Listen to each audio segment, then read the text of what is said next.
রান্নাঘরে রান্না হবে পাঁচমিশেলে, মিলেমিশে ঘটি বাটি আসর হবে জমজমাটি। তেলে ডুবি ফুলকো লুচি, চিকেন মাটন ডিমের কারি, চিংড়ি মাছের মালাইকারি, ভাপা ইলিশ চাই। পেটের ভেতর ইঁদুর ছানা মারছে উঁকি দিচ্ছে হানা, কেমনে হবে সুস্বাদু সব রান্না জানা চাই। চলো হেসেলে হেসেলে হেসে খেলে হেসেলে জমে যাবে রান্না নালে ঝোলে হেসেলে। চলো হেসেলে হেসেলে হেসে খেলে হেসেলে জমে যাবে রান্না নালে ঝোলে হেসেলে। অনুষ্ঠানটি নিবেদন করছে একেডি ঘি। একেডি ঘি বিশুদ্ধতার আরেক নাম। নমস্কার, আপনাদের সবাইকে স্বাগত জানিয়ে আমরা শুরু করছি একেডি ঘি নালে ঝোলে হেসেলে। একেডি ঘি নালে ঝোলে হেসেলে নানা রকমের রান্নায় সেজে উঠেছি। তার কারণ কখনো জানা রান্না, কখনো অজানা রান্না, কখনো হারিয়ে যাওয়া রান্না, অর্থাৎ ঠাকুমা দিদিমার তৈরি করা কোনো রেসিপি বা তাদের পাওয়া কোনো রেসিপি, সেই রেসিপি এখনকার প্রজন্ম রান্না করছে। আবার কখনো খুব সাধারণ উপকরণকে অসাধারণ করে পাওয়া। কেন বললাম? এই সমস্ত কিছু নিয়ে কিন্তু আমার একেডি ঘি নালে ঝোলে হেসেলে তৈরি হয়েছে। এবং আমাদের এখানে যারা আসেন টেলিফোনের মাধ্যমে পৌঁছে যান এবং তাদের কাছে আমাদের বক্তব্য থাকে এমন রান্না করবেন যা রান্না সহজে করা যায়, উপকরণ সহজে পাওয়া যায় এবং মানুষ বাড়িতে সহজে করে ফেলতে পারেন। আপনার রান্না দেখে যেন চট করে সেই মানুষের রান্নাটা করতে পারেন, আর খেতে যেন অবশ্যই দ্য বেস্ট হয়। আজকে রয়েছেন মালাদি। কোথা থেকে এসেছেন দিদি? আমি এয়ারপোর্ট থেকে এসেছি। অনেক অনেক স্বাগত আপনাকে। পুরো নামটা শুনবো। মালা দত্ত। মালা দত্ত, এয়ারপোর্ট থেকে এসেছি। আজকে কি রান্না করছেন? আমি আজকে চিকেন ম্যাঙ্গো কষা করব। চিকেন ম্যাঙ্গো কষা? হ্যাঁ। মানে বাঙালি আমটাকে আষ্টে পৃষ্ঠে খাবে, ভাত দিয়ে খাবে, চিড়ে মুড়ি দিয়ে খাবে, শুধু খাবে, আমের মিষ্টি খাবে, এখন চিকেনেও আম পড়বে, তাই তো? হ্যাঁ। এই রান্নাটা আপনি কোথা থেকে শিখেছেন? মোটামুটি শিখেছি নিজের থেকেই। আর ম্যাঙ্গো কাঁচা আম দিয়ে করেছি, কিন্তু এটা আবার প্রথম আমি পাকা আম দিয়ে করছি। করে মোটামুটি আমার বেশ ভালোই লেগেছে, ওই জন্যই আবার আপনি এটা কি ফার্স্ট টাইম পাকা আম দিয়ে করছেন? একবার করেছি বাড়িতে করেছি, দিয়ে আমার ভালোই লেগেছে, সেই জন্য আবার করার ইচ্ছা হয়েছে আমার। এটাই আপনি দর্শকদেরকে দেখাবেন? হ্যাঁ, সেই কারণেই এসেছি। তো এই চিকেন ম্যাঙ্গো কষা করতে কি কি উপকরণ লাগছে জানতে ইচ্ছে করছে না? যে ইনগ্রিডিয়েন্টস কি লাগতে পারে, স্পেশাল কিছু লাগবে কিনা? আসুন দিদির কাছ থেকে জেনে নিই কি কি উপকরণ লাগবে, অর্থাৎ চিকেন ম্যাঙ্গো কষার ইনগ্রিডিয়েন্টস। চিকেন, ম্যাঙ্গো পাল্প, পেঁয়াজ কুচি, টক দই, নুন, হলুদ গুঁড়ো, জিরে গুঁড়ো, ধনে গুঁড়ো, আদা বাটা, রসুন বাটা, শুকনো লঙ্কা গুঁড়ো, এলাচ গুঁড়ো, গোটা গরম মশলা, সর্ষের তেল, গার্নিশিংয়ের জন্য কাঁচা লঙ্কা এবং একেডি ঘি। তাহলে শুনলাম, এবারে কি করবেন? ম্যারিনেট করবো। হ্যাঁ। আচ্ছা, এইখানে রাখলাম, যা যা লাগবে আপনি নিয়ে নেবেন। ধুয়ে রাখা চিকেন দিচ্ছি প্রথমে।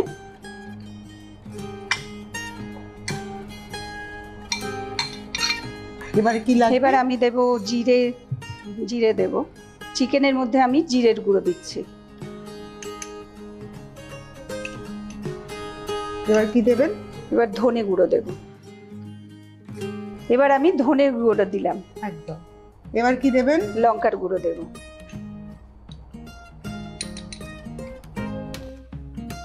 লঙ্কার গুঁড়ো দিলাম। এবার হলুদ দিচ্ছি, হলুদের গুঁড়ো দিচ্ছি। এবার কি লাগবে? আদা বাটা দেব। আদা বাটা দিচ্ছি।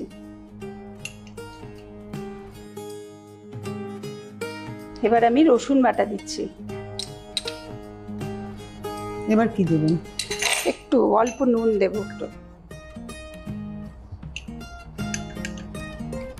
নুনটা তো স্বাদ মতো একদম। হ্যাঁ, অল্প একটু নুন এখন দিলাম, পরে আবার আমি দেব রান্না করার সময়। হ্যাঁ। আচ্ছা, এবারে আর দই দিয়ে আমি ম্যারিনেট করব। এবার আমি টক দই দিচ্ছি। এবার আমি সর্ষের তেল দিচ্ছি। এবার আমি ভালো করে এটা মেখে দিচ্ছি। যতই আমরা চামচ ব্যবহার করি না কেন, হাতের মতো স্বাদ কিছুতে আসে না। এবার আমি মশলাগুলো দিয়ে এবার আধা ঘন্টার জন্য এটা আমি রেখে দেব। কিন্তু দিদি, আমাদের শোটাই তো হাফ অ্যান আওয়ারে, সুতরাং আমাদের খুব অল্প সময়ের জন্য রাখতে হবে, তাই তো? হ্যাঁ হ্যাঁ হ্যাঁ। দিন। এটা তাহলে আমি এবার যেটা করব সেটা হচ্ছে কিছুক্ষণের জন্য একটু ফ্রিজে রেখে দিই, তারপরে অবশ্যই আবার রান্না করার সময় বের করে নেব। তো আপনার এই যে আপনি 1 নম্বরে থাকেন, এয়ারপোর্ট 1 নম্বরে, কত বছর রয়েছেন এখানে? আমি এখানে বেশি দিন আসিনি, 3 বছর হলো এসছি। তার আগে আমার হাজব্যান্ড এয়ারফোর্সে সার্ভিস করতেন। আচ্ছা। তো রিটায়ার করার পরে আমি কলকাতাতে এসছি, এসে দমদমে ছিলাম কিছুদিন।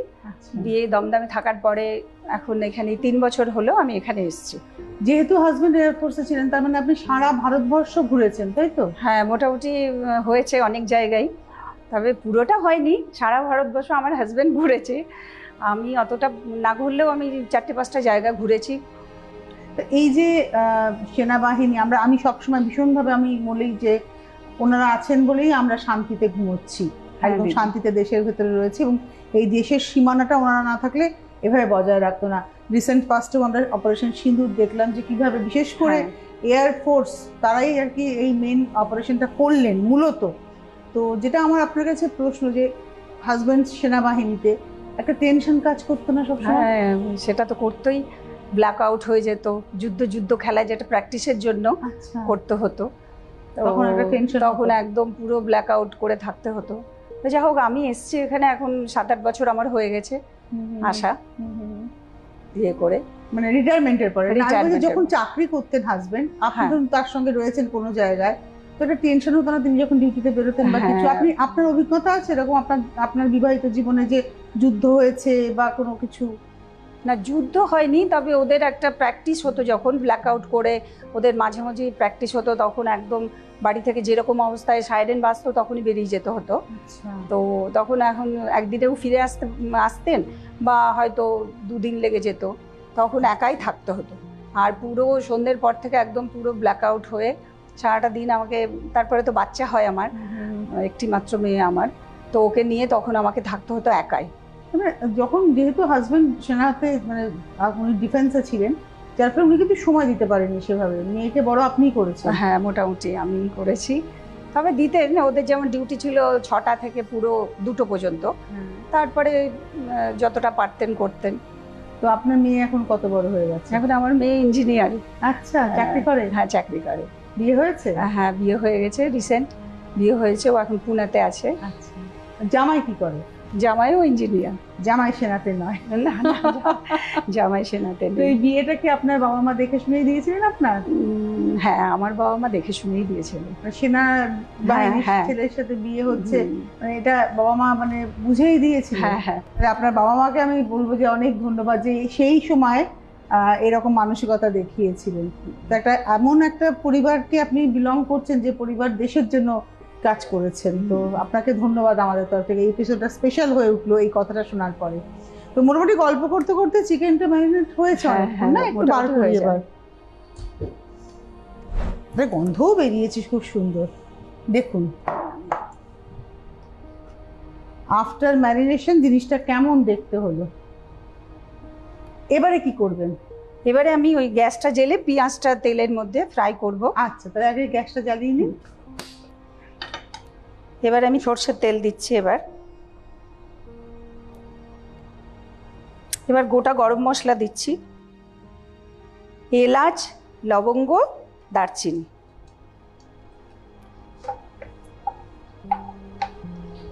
এবার আমি কুচনো পেঁয়াজটা দিয়ে দিচ্ছি।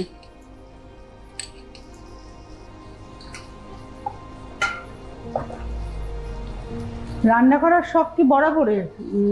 হ্যাঁ, মোটামুটি দিদি, আমার রান্না করার শখ বরাবরই।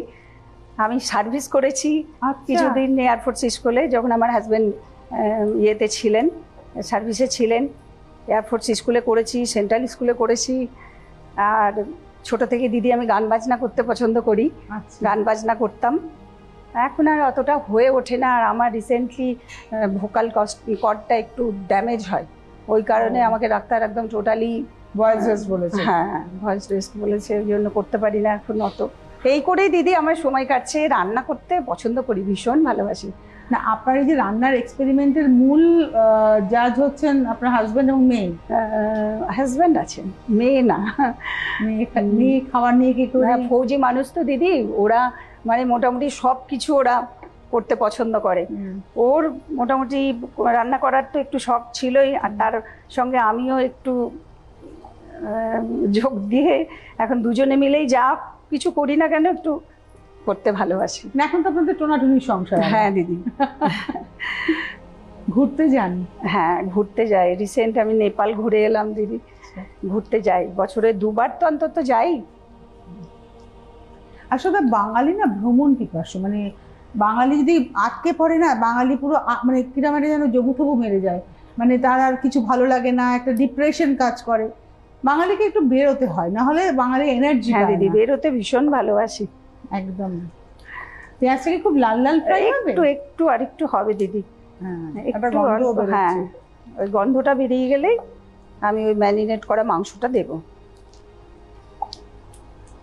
এবার দিদি আমি ওই মাংসটা দেব। দিন।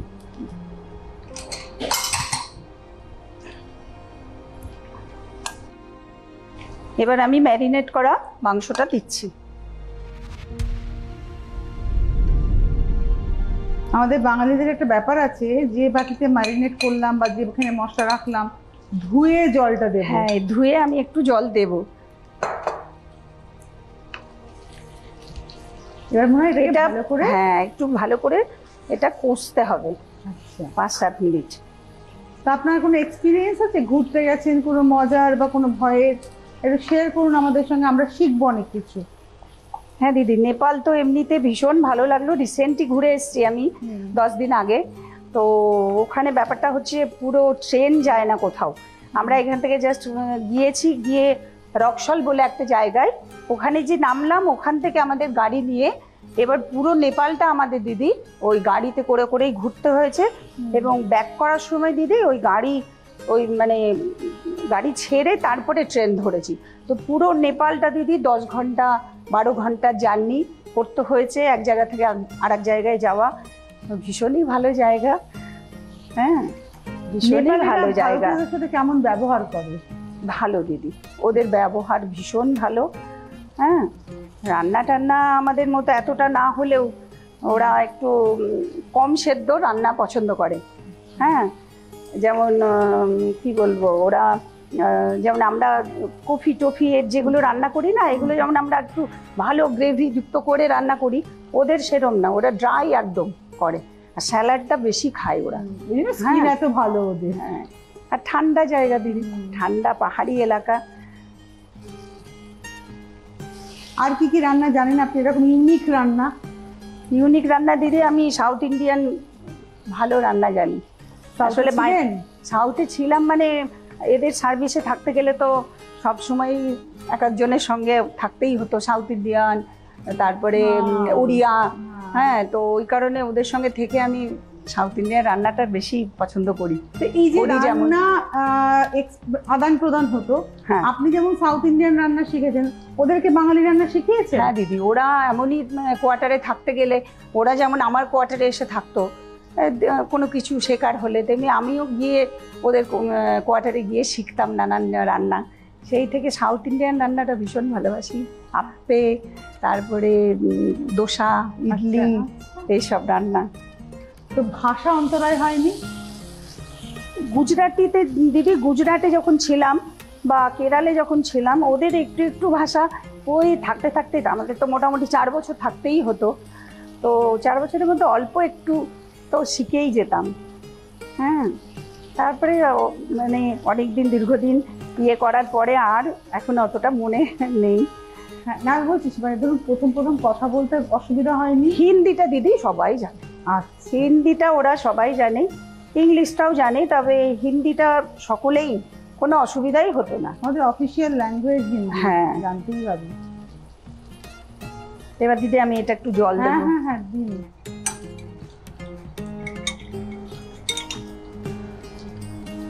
এই জলটা চিকেন বুঝে দিতে হবে? হ্যাঁ এই জলটা বেশি জল লাগবে না, তবে এইটুকু জল লাগবে। এটা কি দিয়ে মূলত খাওয়া যায়? লুচি পরোটাতে বেশি ভালো লাগে, তবে ভাতেও খাওয়া যায়। হ্যাঁ জলটা এটাই একদমই লাগবে না, অল্প। এবার কি এটাকে ঢাকা দেওয়ার ব্যাপার আছে? হ্যাঁ একটু, কিন্তু আরেকটু নুন লাগবে আমার।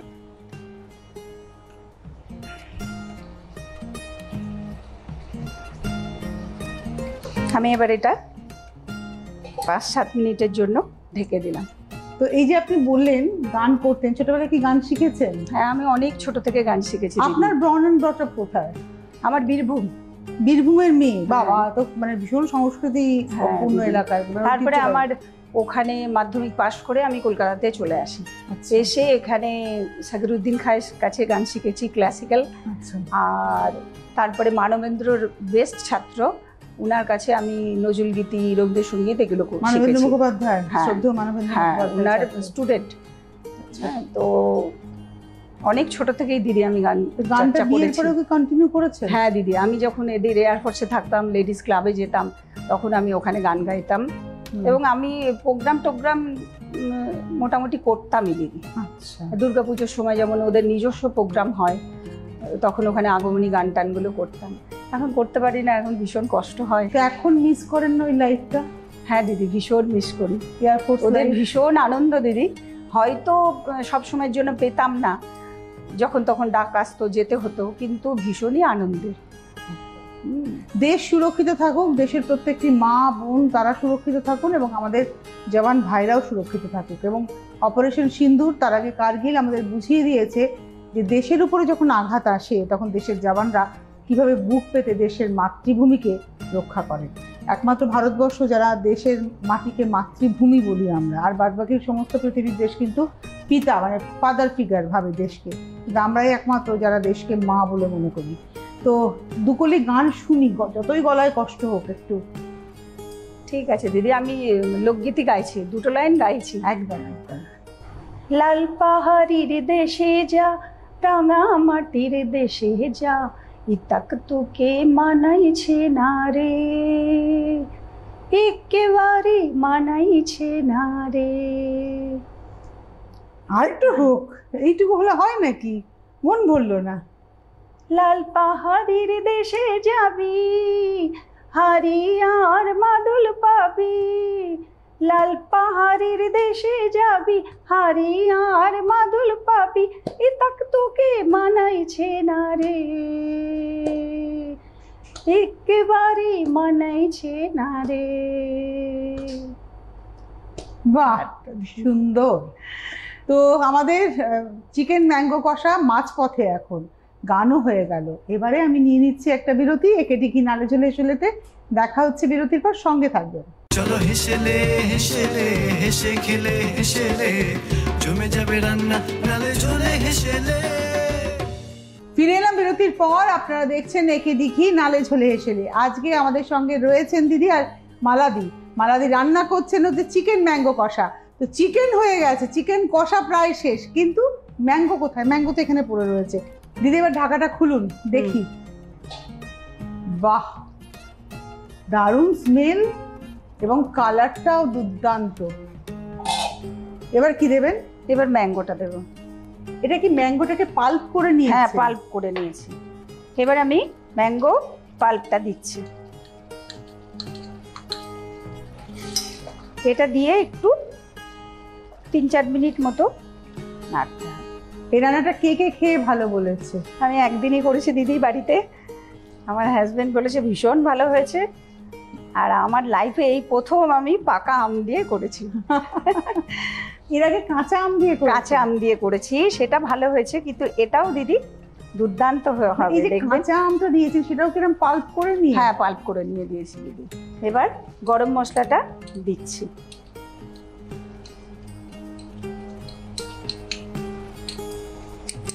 আর কি আর দেবেন? ঘি দেবো এবার দিদি। একেডি ঘি, স্বাদে গন্ধে অতুলনীয়। এবার আমি এই একেডি ঘি দিচ্ছি।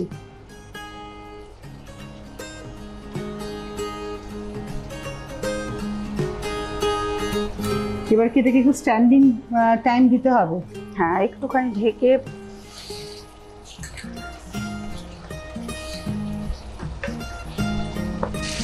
Already done.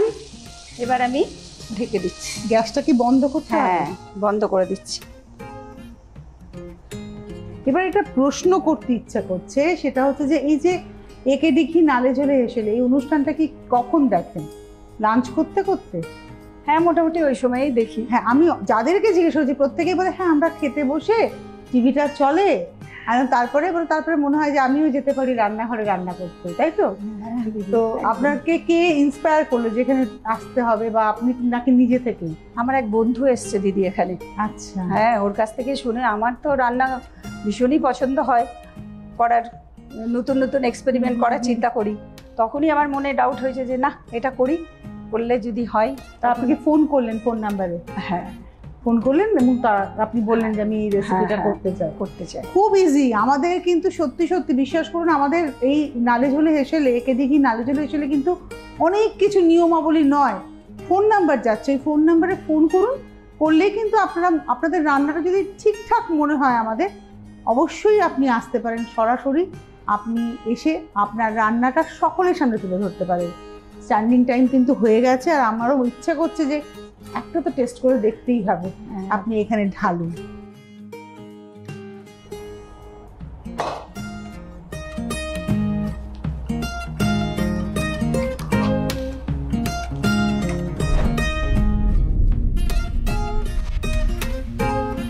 এই হলো আমার চিকেন ম্যাঙ্গো কষা।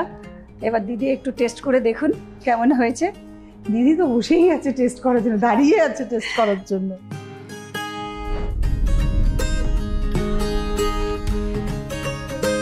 দিদি এবার টেস্ট করে দেখুন কেমন হয়েছে। দেখে তো অসাধারণ লাগছে।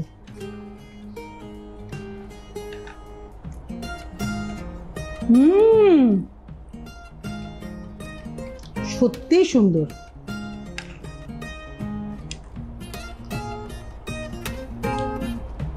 এটা বাড়িতে টেস্ট করতেই হবে। আমি ট্রাই করবো একদম ডেফিনিট করে। অসম্ভব ভালো হয়েছে। একটু গরম, আমি একটু তাড়িয়ে খাই, আর আপনারা দেখুন কিভাবে তৈরি হলো মালাদির এই চিকেন ম্যাঙ্গো কষা।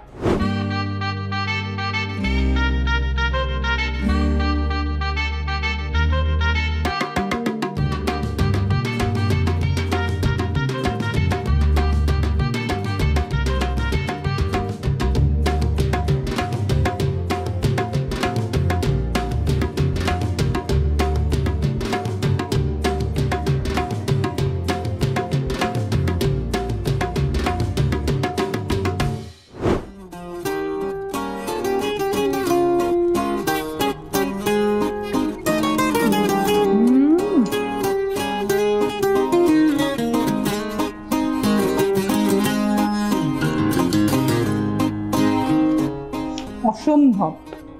যদি 100-1000 নাম্বার দেওয়া থাকতো তাহলে আমি আপনাকে এই নাম্বারটাই দিতাম। ভীষণ ভালো হয়েছে। তো মালাদি এলেন, গল্প করলেন, আর সব থেকে বড় কথা উনি একজন সেনার স্ত্রী, জওয়ানের স্ত্রী। সেই জায়গা থেকে আমাদের তরফ থেকে একটা ভীষণ ভালোবাসা। তো আপনি এলেন, আমাদের তরফ থেকে অর্থাৎ একে দিঘি নালে ঝোলে হেসেলের তরফ থেকে রয়েছে উপহার। একে দিঘি নালে ঝোলে হেসেলে, একে দিঘি স্বাদে গন্ধে অতুলনীয়, আপনার জন্য রয়েছে একে দিঘি। থ্যাংক ইউ দিদি। মালাদির জন্য রয়েছে আবরণ এবং অরেঞ্জেসের তরফ থেকে ডিসকাউন্ট কুপন। আবরণ বলে রঙিন প্রতিদিন, আবরণকে সঙ্গে নিন। থ্যাংক ইউ দিদি। এবারে আমাদের তো রান্না খেয়ে খুব ভালো লাগলো, আপনার কেমন লাগলো আমাদের হেসেলে রান্না করে? ভালো লাগলো দিদি, ভীষণ ভালো লাগলো। আবার আসতে হবে কিন্তু। নিশ্চয়ই আসবো, আমি এবার আসবো, ভালো করে পুরো গান শোনাবো এসে। গলাটাও সেরে যাবে ততদিনে। তো আজকের মতো একে দিঘি নালে ঝোলে এসে এই পর্যন্তই। আমি কিন্তু রয়েছি আপনাদের অপেক্ষায়। কবে আসবেন আপনি যিনি এই মুহূর্তে দেখছেন আর ভাবছেন আরে আমিও তো এরকম চিকেনের ভালো রেসিপি জানি, অবশ্যই একটা ফোন করুন, চলে আসুন। আমরা রয়েছি আপনার রান্নাকে তুলে ধরার জন্য, আর আমি রয়েছি আপনার সঙ্গে আড্ডা মারার জন্য আর টেস্ট করার জন্য। আজকে একে দেখি নালে ঝোলে এসে এই পর্যন্তই। আবার দেখা হচ্ছে আগামী দিনে। সকলে ভালো থাকবেন, সুস্থ থাকবেন। চলো হেসেলে হেসেলে হেসে খেলে হেসেলে জমে যাবে রান্না নালে ঝোলে হেসেলে। নালে ঝোলে হেসেলে।